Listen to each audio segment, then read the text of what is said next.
আসসালামু আলাইকুম সুপ্রিয় শিক্ষার্থীরা, আমি 2026 সালের পঞ্চম শ্রেণীর প্রাথমিক গণিত বইয়ের অধ্যায় ৮ পৃষ্ঠা 144 ও 145-এর অধিবর্ষ, দশক, যুগ ও শতাব্দী সম্পর্কে ধারণা দিব।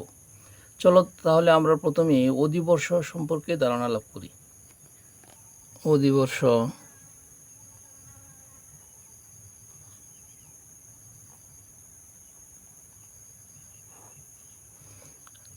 চার দ্বারা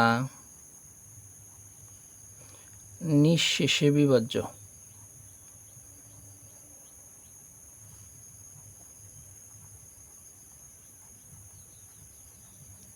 নিঃশেষে বিভাজ্য বছরকে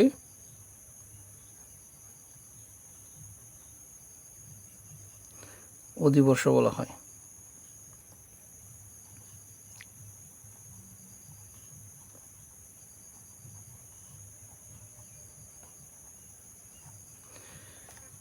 এখন কথা হচ্ছে, এই যে শব্দটা লিখলাম নিঃশেষে, নিঃশেষে মানে কি, অর্থাৎ যেটা বাকশেষ শূন্য থাকে সেটা কিন্তু নিঃশেষে বিভাজ্য, আর যেটা বাকশেষ থাকে যে কোনো একটা পূর্ণ সংখ্যা তা সেটা নিঃশেষে বিভাজ্য নয়। অর্থাৎ চার দ্বারা ওই বছরটা কী হতে হবে, নিঃশেষে বিভাজ্য হতে হবে, অর্থাৎ বাকশেষ হতে হবে কত, শূন্য, তাহলেই অধিবর্ষ হবে, না হলে অধিবর্ষ হবে না। যেমন 2024 সাল, 2024 সালটা অধিবর্ষ কিনা আমরা দেখি ভাগ করে। আমরা যদি 4 দ্বারা 2024 ভাগ করি, 4 কিন্তু 2-এর মধ্যে ভাগ যায় না, কিন্তু 20-এর মধ্যে যাওয়া, 4 20-এর মধ্যে 5 বার যায়, 4 5 20। এখন কি করব, এই 2 কেটে নামাইব। আমরা জানি 4 2-এর মধ্যে একবার যায় না, তাহলে কয়বার যায়, 0 বার যায়, 4 0 0, 2 থেকে 0 বাদ দিলে 2 থাকে, আমরা এই 4 কেটে নামাইলাম, কত হলো 24। 4 24-এর মধ্যে 6 বার যায়, 4 6 24। যেহেতু 2024 সালটি নিঃশেষে বিভাজ্য হয়েছে, অর্থাৎ বাকশেষ শূন্য, সুতরাং 2024 সালটি অধিবর্ষ, সালটি অধিবর্ষ।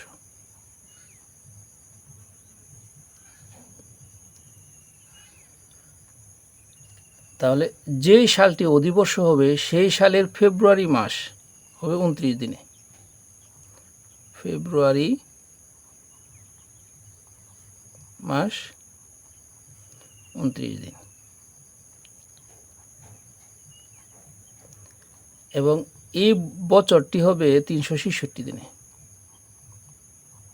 বছরটি হবে 366 দিনে।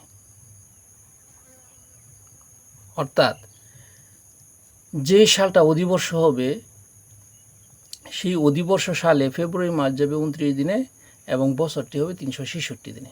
আমরা নর্মালি জানি একটা বছর হয় 365 দিনে, অর্থাৎ যেই সালটা অধিবর্ষ না সেই সালটাই শুধু 365 দিনে বছর, আর যেই সালটা অধিবর্ষ সেটা 366 দিনে বছর, এবং ফেব্রুয়ারি মাসটা কত দিনে যাবে, 29 দিনে যাবে, আর যেটা অধিবর্ষ না সেটার ফেব্রুয়ারি মাস 28 দিনে যাবে।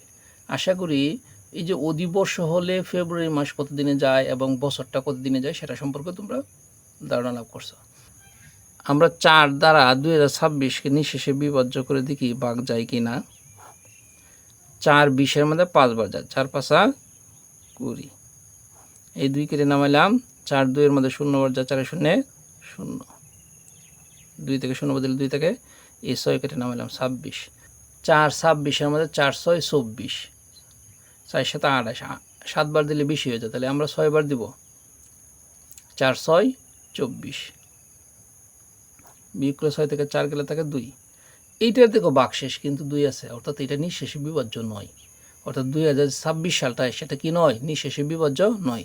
যেহেতু 2026 সালটি 4 দ্বারা নিঃশেষে বিভাজ্য হয়নি, সেহেতু 2026 সালটি কি নয়, অধিবর্ষ নয়। তাহলে আমরা লিখব, সুতরাং 2026 সালটি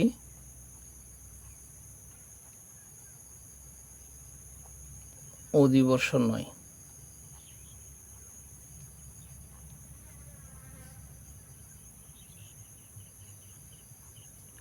যেহেতু 2026 সালটি অধিবর্ষ নয়, সেহেতু ফেব্রুয়ারি মাস,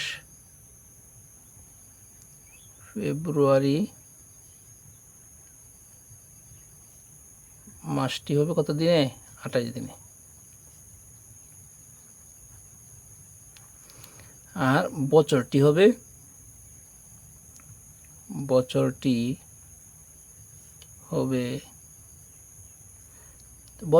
365 দিনে। তাহলে যে সালটি অধিবর্ষ নয় সেই সালটির ফেব্রুয়ারি মাস 28 দিনে এবং বছরটি হবে 365 দিনে। আশা করি বুঝতে পারছো। আমরা এখন দশক সম্পর্কে ধারণা লাভ করব।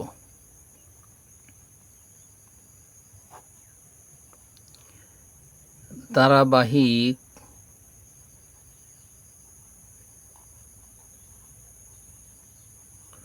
দশ বছরের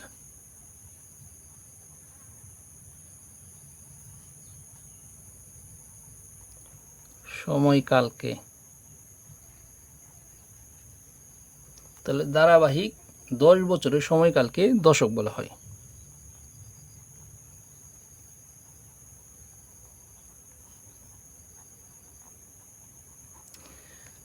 71 সাল, এই যে 71 সাল থেকে যে 80 সাল পর্যন্ত সময়, এই পর্যন্ত যে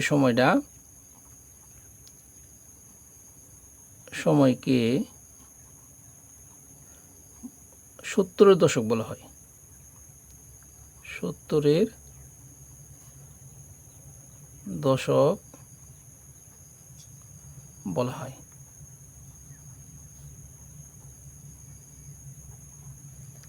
তাহলে 70-এর দশকটা আমরা পাইলাম কি 71 থেকে 80 সাল পর্যন্ত সময়কে, অর্থাৎ যেইটা থেকে শুরু হবে 71 মানে কি 70 71, এই যে 70 শব্দটা এর মধ্যে নিহিত আছে, এইটাকেই মূলত দশক নাম হিসেবে, অর্থাৎ প্রথমটা কেন্দ্র করে মূলত দশক নাম হিসেবে লেখা হয় আর কি। তাহলে আমরা যদি লিখি 81 থেকে 90 পর্যন্ত সময়কে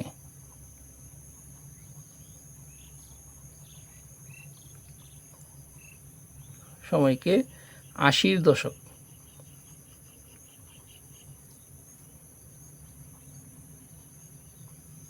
দশক বলা হয়। অর্থাৎ এই যে দেখো প্রথমেই আছে 81, তাহলে 80 শব্দটা এখানে আছে, এর জন্য মূলত 80-র দশক বলে। অর্থাৎ প্রথম যে এখানে দেখো 71, এখানে আছে দেখো 81, অর্থাৎ প্রথম যেটা থাকবে সেটাকে কেন্দ্র করে মূলত দশকের নামকরণ করা হয়। আশা করি দশক সম্পর্কে তোমাদের সুস্পষ্ট ধারণা লাভ হয়েছে। আমরা এখন যুগ সম্পর্কে ধারণা লাভ করব।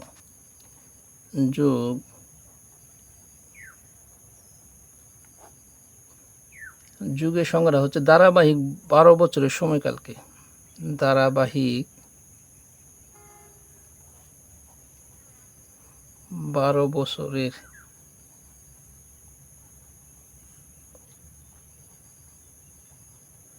সময়কালকে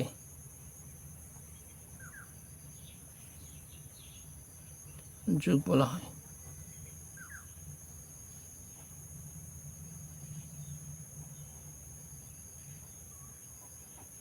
তাহলে যুগের সংখ্যাটা কি? ধারাবাহিক 12 বছরের সময়কালকে যুগ বলা হয়। আমরা শতাব্দী সম্পর্কে ধারণা লাভ করব। এক শতাব্দী মানে 100 বছর, অর্থাৎ এক শতাব্দী কত বছর? 100 বছর। এক শতাব্দী সমান 100 বছর, অর্থাৎ ধারাবাহিক 100 বছর সময়কালকে শতাব্দী বলা হয়। তাহলে শতাব্দীর সংখ্যা হচ্ছে ধারাবাহিক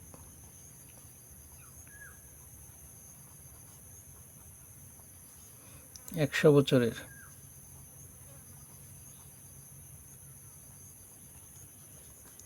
সময়কালকে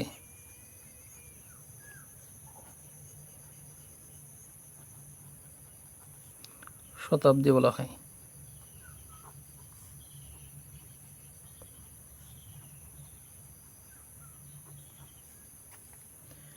এখন আমরা জানব কোন সালটা কোন শতাব্দীর। 1 সাল থেকে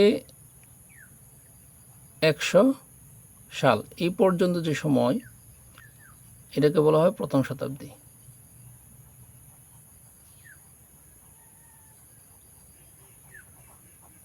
অর্থাৎ যদি বলা হয় 98 সাল এটা কোন শতাব্দী, তাহলে আমরা কি বলবো? প্রথম শতাব্দী। 99 সালে এটা কোন শতাব্দী? প্রথম শতাব্দী। 100 সালে এটা কোন শতাব্দী? প্রথম শতাব্দী। আবার 101 থেকে 200 সাল পর্যন্ত এটার নাম হচ্ছে দ্বিতীয় শতাব্দী।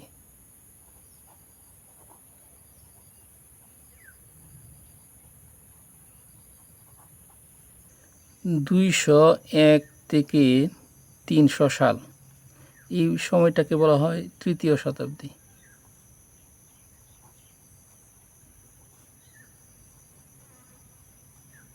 অর্থাৎ এই 201 থেকে 300 সালের ভিতরে যত সাল আছে সকলকেই বলা হয় তৃতীয় শতাব্দী।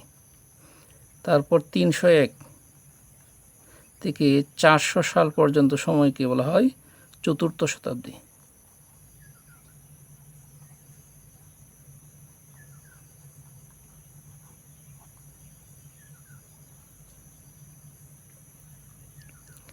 চারশো এক থেকে 500 সাল পর্যন্ত সময়কালকে বলা হয় পঞ্চম শতাব্দী।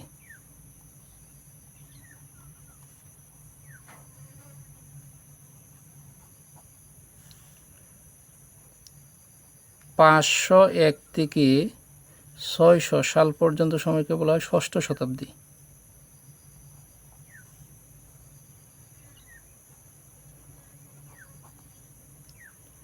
ছয়শো এক থেকে 700 সাল পর্যন্ত সময়কে বলা হয় সপ্তম শতাব্দী।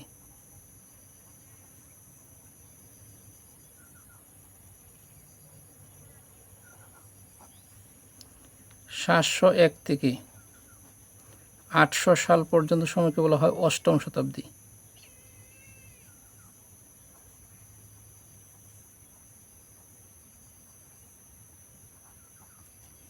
আটশো এক থেকে 900 সাল পর্যন্ত বলা হয় নবম শতাব্দী।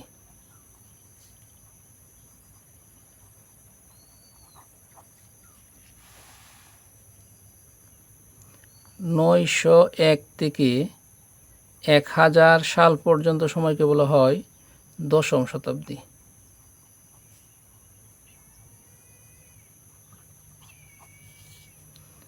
1001 থেকে 1100 সাল পর্যন্ত সময়কে বলা হয় একাদশ শতাব্দী।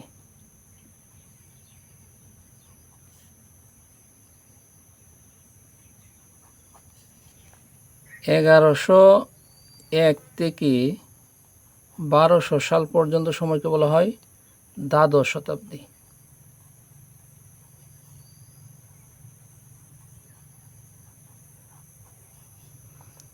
1201 থেকে 1300 সাল পর্যন্ত সময়কে বলা হয় ত্রয়োদশ শতাব্দী। ত্রয়োদশ শতাব্দী।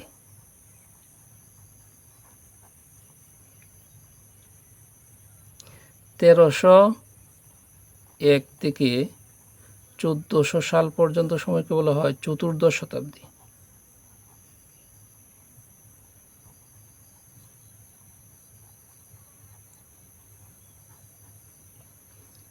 1401 থেকে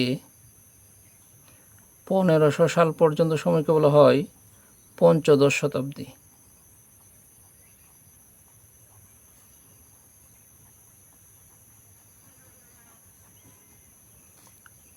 1501 থেকে 1600 সাল পর্যন্ত সময়কে বলা হয় ষোড়শ শতাব্দী।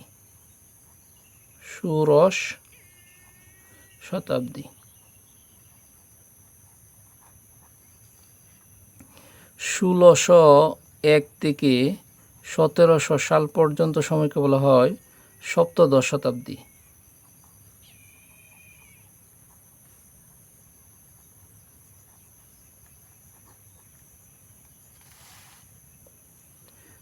1701 থেকে 1800 সাল পর্যন্ত সময়কে বলা হয় অষ্টাদশ শতাব্দী।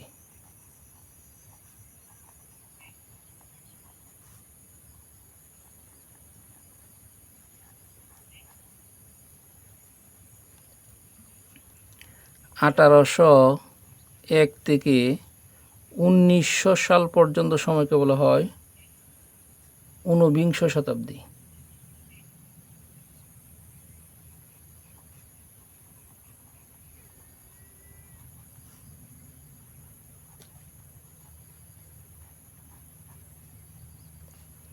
উনিশশো এক থেকে 2000 সাল পর্যন্ত সময়কে বলা হয় বিংশ শতাব্দী।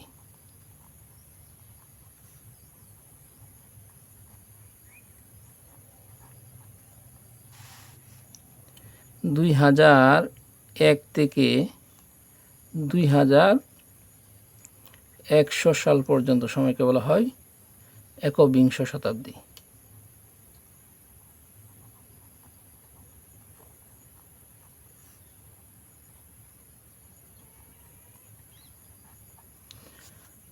এই যে 2001 থেকে 2100 অর্থাৎ আমাদের বর্তমান সালটা হচ্ছে 2026, তাহলে এই 2026 সালটি কোন শতাব্দীর? একবিংশ শতাব্দীর।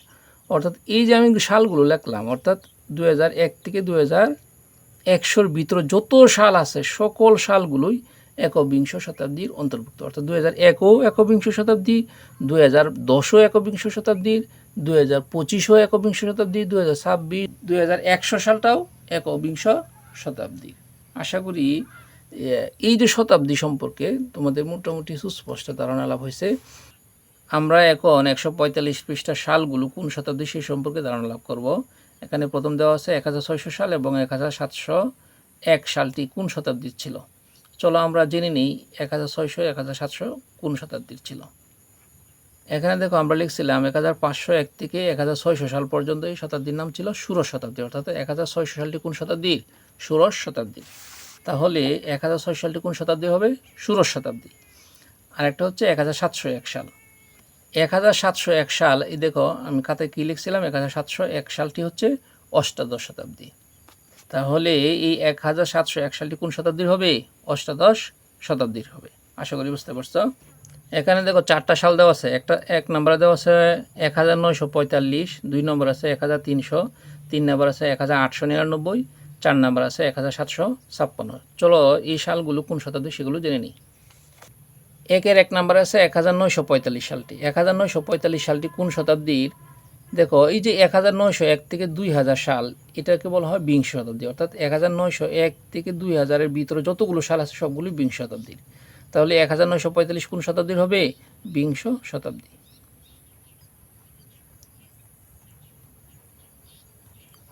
আশা করি বুঝতে পারছো। 2 নম্বর যে সালটা সেটা হচ্ছে 1300 সাল। এই যে 1300 সাল সেটা কোন শতাব্দীর আমরা প্র্যাকটিক্যালি দেখি নেই। 1201 থেকে 1300। এই যে 1201 থেকে 1300 এটার নাম হচ্ছে ত্রয়োদশ শতাব্দী। তাহলে প্রশ্নে ছিল 1300 সালটি কোন শতাব্দী, তাহলে আমরা কোন শতাব্দীর পেয়ে গেলাম? ত্রয়োদশ শতাব্দীর। তাহলে 1300 সালটি কোন শতাব্দীর? ত্রয়োদশ শতাব্দীর। ত্রয়োদশ শতাব্দী। 3 নম্বরের যে সালটা সেই সালটা হচ্ছে 1899। 1899। 1899 সেটি কোন শতাব্দী? চলো আমরা জেনে নিই। 1801 থেকে 1900 এইটাকে বলা হয় ঊনবিংশ শতাব্দী। তাহলে 1899 কিন্তু 1801 থেকে 1900-র ভিতরে। তাহলে এটা কোন শতাব্দীর হবে? ঊনবিংশ শতাব্দীর হবে।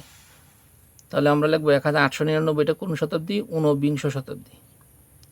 ঊনবিংশ শতাব্দী।